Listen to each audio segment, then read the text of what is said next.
बिस्मिल्लाहिर्रहमानिर्रहीम। अस्सलाम वालेकुम। किचन विद गोगा में आज मैं बनाने जा रही हूँ अरवी और चिकन का सालन शोरबे वाला।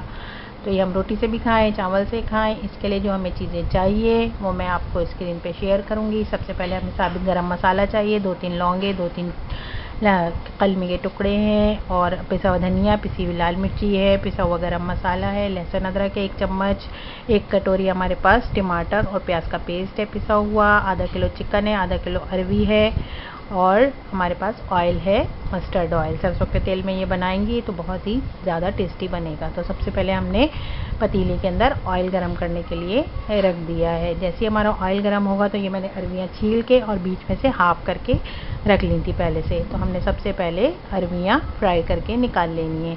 अभी देखिए जितनी देर में हमारी अरवियाँ फ्राई होंगी मैं आपको बाकी चीज़ें बताती जाऊंगी कि इसके बाद हमें क्या करना है। अरवी फ्राई करने से ये होगा कि ये जो इस तरह इसके ऊपर एक कवर सा आ जाएगा और ये बिल्कुल अजीब से चिकट जैसे हर अरवी या भिंडी में होता है लेस। तो ये हमारी इन चीज़ों को हमें फ्राई करना ज़रूरी होता है, इसकी वजह से बहुत अच्छी सही रहती हैं सालन के अंदर। तो ये हमने सबसे पहले अरवियाँ फ्राई करके एक प्लेट में निकाल लेनी है। इसके बाद मैं अपने बाकी मसाले इसमें डालूँगी, आपको दिखाती चली जाऊँगी। तो ये सारी अरवियाँ फ्राई होके बहुत अच्छे सी हो जाएंगी। तो ये आपने इसको निकाल लेना है। सबसे पहले हमने साबित गरम मसाला डाल दिया है अपने ऑयल के अंदर। इसके बाद मैं बाकी चीज़ें डालूँगी तो आपको दिखाती जाऊँगी। साबित गरम मसाला डालने के बाद हमने सबसे पहले लहसुन अदरक डाल दिया ताकि ये अच्छी तरह से इसमें भुन जाए। उसके बाद ये 1 चम्मच हमारे पास लाल मिर्ची है, आधा चम्मच हल्दी है, पिसा हुआ धनिया है 1 चम्मच, और पिसा हुआ गरम मसाला है आधी चम्मच, और नमक है 1 चम्मच। तो ये सारे मसाले हमने इसके अंदर ऐड कर देने हैं 1 बाय 1। तो ये आप इस तरह सारे मसाले इसमें डालती चली जाएं, और इसके बाद इन मसालों को भी हमें अच्छी तरह से भून लेना है।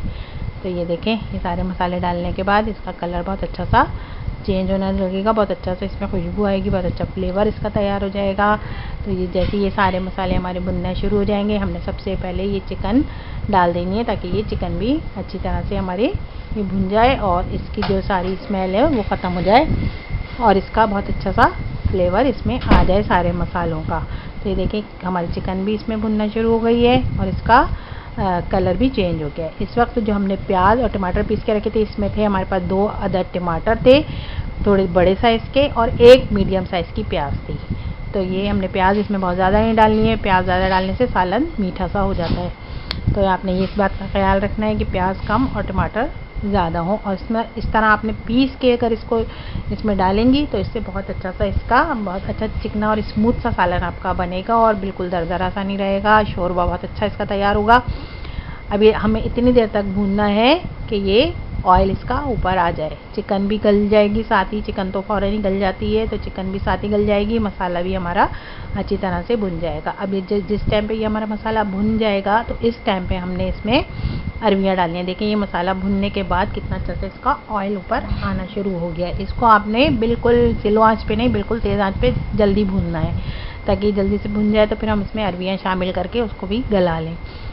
तो ये देखें अब मैंने इसमें अरवियाँ डाल दी। अब आपने इसमें पानी डाल के तकरीबन 1 प्याली के करीब पानी डाल के इसको धीमी आंच पे इस टाइम पे आपने इसको छोड़ देना है जब तक कि ये अरवियाँ ना गल जाएं। ये तकरीबन आधे घंटा मैक्सिमम लेगी ये, और ये अरवियाँ आपकी गल जाएंगी साथ ही, और साथ ही चिकन भी बहुत अच्छी सी गल जाएगी।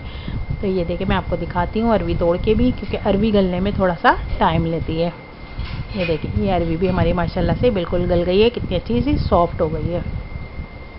तो ये आपने इस तरह से आपका सारा सालन तैयार हो जाएगा। इसको धीमी आंच पे आप थोड़ी देर छोड़ें ताकि सारा रोगन ऊपर आ जाए। इसमें हरा धनिया हरी मिर्ची डाल के आपने चूल्हा आपका बंद कर देना है। मैं आपको इसको प्याले में भी निकाल के दिखाऊंगी, थोड़ी देर ये रहेगा तो इसका सारा रोगन ऊपर आ जाएगा।